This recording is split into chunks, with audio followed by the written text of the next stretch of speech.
Hello दोस्तों, आज हम बात करेंगे नक्षत्र मंडल की कि नक्षत्र मंडल किसे कहते हैं। आपने अगर गौर किया होगा तो रात के आकाश में जब हम देखते हैं चमकती हुई बहुत सी आकृति दिखाई देती हैं जिन्हें हम क्या बोलते हैं, तारा कहते हैं। तारे की विभिन्न आकृतियों को ही हम क्या कहते हैं, नक्षत्र मंडल कहते हैं। नक्षत्र मंडल का हम लोग यहाँ पे मतलब समझ लेते हैं।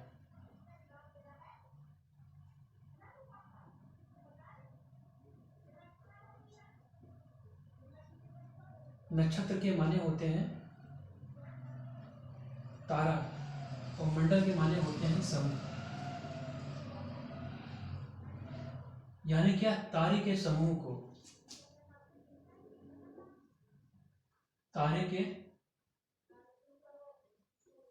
समूह को क्या कहते हैं, हम नक्षत्र मंडल कहते हैं।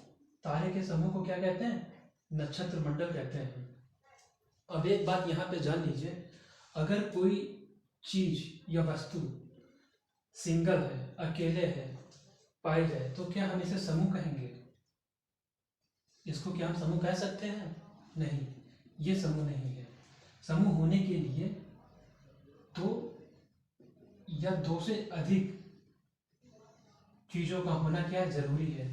दो या दो से अधिक चीजों का होना जरूरी है। दो या दो से अधिक चीजों को हम क्या कहते हैं, समूह कहते हैं। मान लो कि अगर ये दो लोगों की क्या है, मंडली है, ठीक है, या फिर क्या है, दो से अधिक लोग कहीं पे बैठे हैं तो हम क्या कहेंगे उनको, इसको हम मंडल कह सकते हैं। क्या कह सकते हैं, व्यक्ति का समूह। यह है व्यक्तियों का समूह,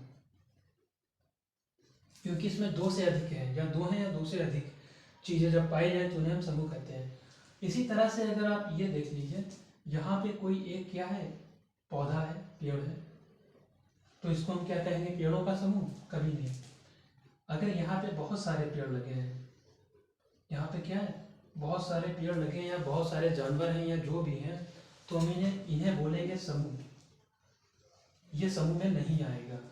ये क्या है, दो से अधिक जो भी चीजें समूह में पाई जाए, दो से चीजें जो भी चीजें पाई जाती है उन्हें हम समूह कहते हैं। इस तरह से अगर कोई मान लीजिए एक तारा है तो हम इसे कभी भी समूह नहीं कहेंगे कि तारों का समूह है।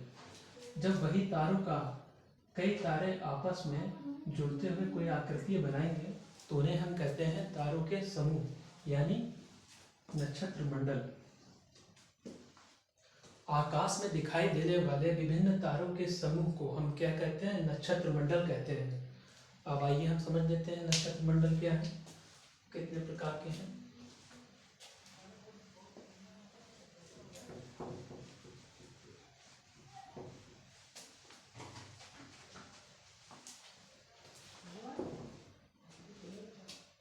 मुख्य रूप से 4 प्रकार के नक्षत्र मंडलों का खोज कर ली गई है और जिनके नाम हम यहाँ पे अभी आपको लिख के बताते हैं। नंबर 1 पे है अर्सा मेजर।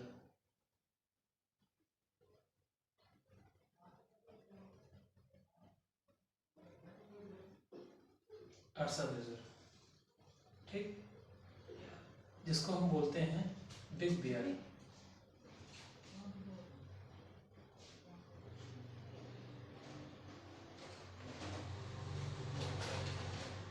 नंबर 2 में है स्मॉल बियर।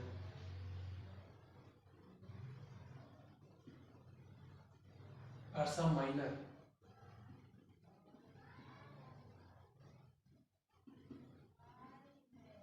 Small bear. और नंबर 3 पे है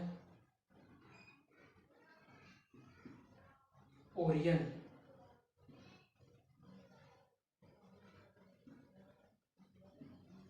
ठीक है। नंबर 4 पे क्या है, कैनिस मेजर।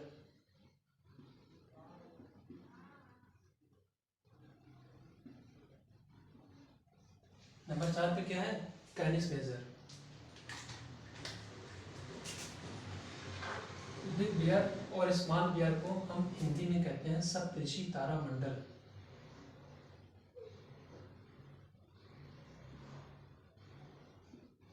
क्या कहते हैं, सप्तार्षी तारा मंडल।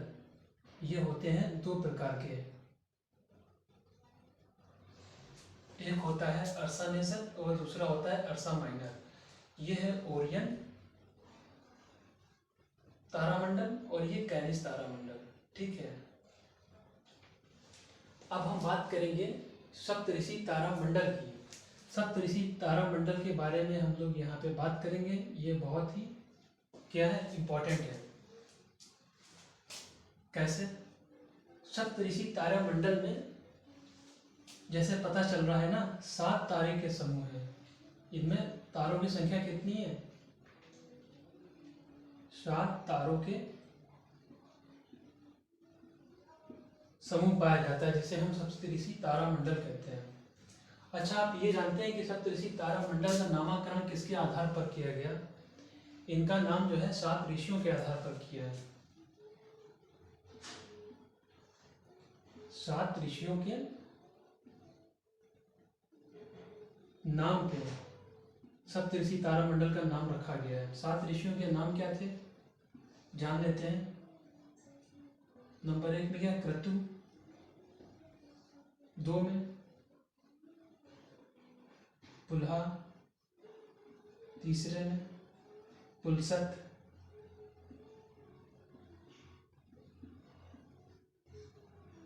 चौथे पे अंगी। 5वें पे अंगिरस।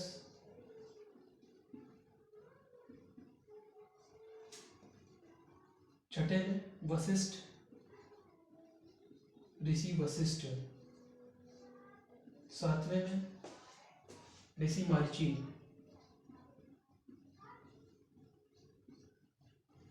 ये 7 ऋषि थे जिनके नाम पे सप्तऋषि तारामंडल का नाम रखा गया। सप्तऋषि तारामंडल का इतना उपयोग क्यों है, इसके बारे में हम जानते हैं।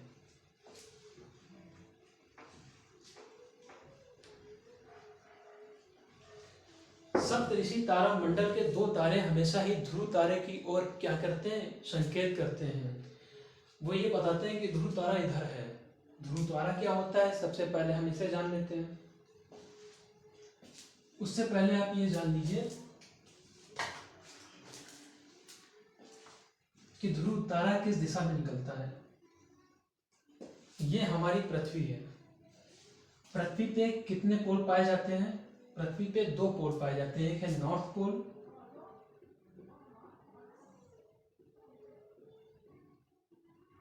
और दूसरा है साउथ पोल।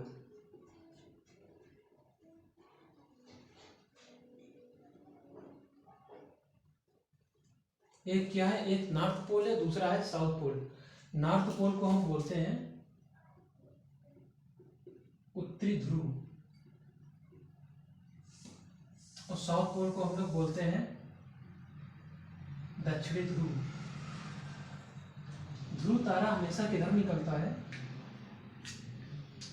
ध्रुव तारा हमेशा निकलता है उत्तर दिशा की ओर।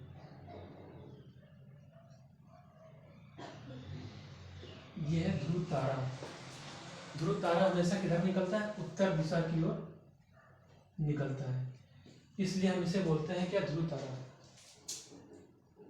हमारी पृथ्वी तो रोटेशन करती है, घूमती है, मगर ध्रुव तारा वहीं पे अपनी जगह पे रहता है। ठीक है, अपने अक्ष पे पृथ्वी क्या होती है, घूमती रहती है। अब हम जानेंगे सप्तऋषि तारामंडल का जो आकार है वो कैसा होता है।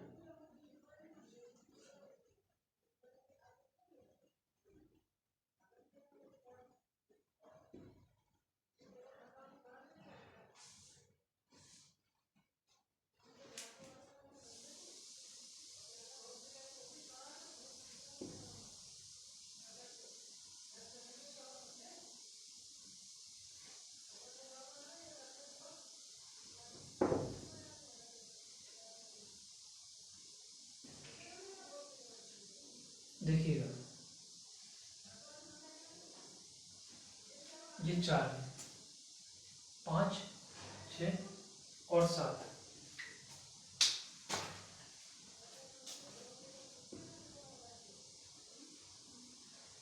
सप्तऋषि तारा मंडल के जो 2 तारे हैं आखिर के, ये हमेशा ध्रुव तारे की ओर क्या करते हैं, संकेत करते हैं। इन्हें हम बोलते हैं संकेतक तारे। और ये क्या, ये पुश टाइप की निकलती है। और इसी तरह से जो स्मॉल बियर और मैंने आपको बताया था मेजर बियर, तो उसका आकार कैसे बनता है,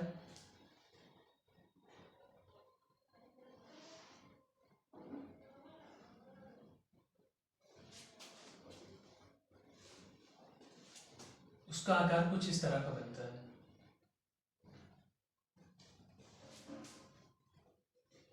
ठीक है, कितने हो गए, ये हो गए 7 तारे।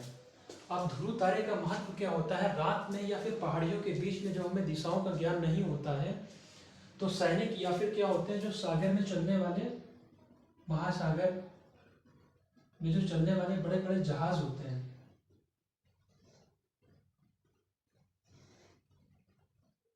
वो इनके द्वारा क्या करते हैं, वो इनके द्वारा दिशाओं का पता लगा लेते हैं कि ये क्या है, उत्तर दिशा की ओर ध्रुव तारा निकला हुआ है, और फिर वो अपने रास्ते की ओर निकल पड़ते हैं।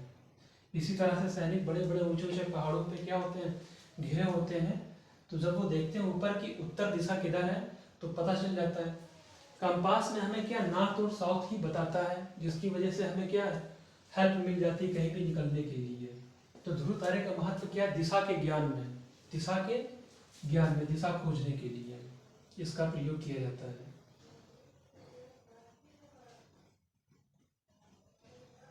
दिशा खोजने में हम किसका प्रयोग करते हैं, ध्रुव तारे का। इसका महत्व इसलिए है। तो सप्तऋषि तारा मंडल के जो 2 तारे होते हैं वो हमेशा ध्रुव तारे की ओर संकेत करते हैं।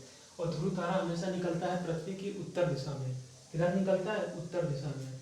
इसलिए इसका प्रयोग क्या होते हैं, कोई भी हो, हम हो या फिर आप हो, या जो सैनिक है जंगलों में रहते हैं, पहाड़ों के बीच में रहते हैं, पर्वतों में, वो ध्रुव तारे को देख के रात में दिशा का निर्धारण करते हैं। इसी तरह से समुद्र में चलने वाला जहाज, समुद्र में चलने वाला जहाज यात्रा के दौरान क्या करता है, अब तो कंपास वगैरह इतने हो गए, पहले ध्रुव तारे की दिशा से ही क्या करते थे, दिशाओं का ये लोग ज्ञान कर लेते थे।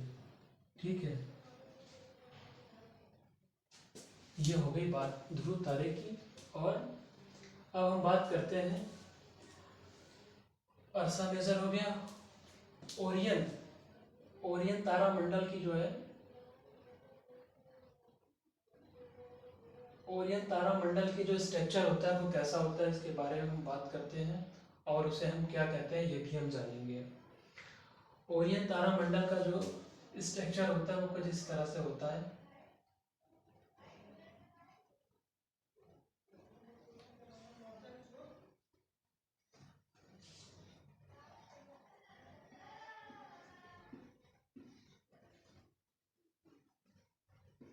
ये सब क्या है, ये सब स्टार है।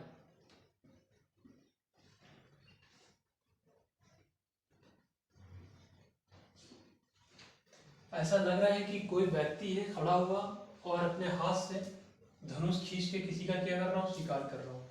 इसलिए इसको हम क्या बोलते हैं, हंटर, हंटर स्टार, या बोलते हैं शिकारी तारा।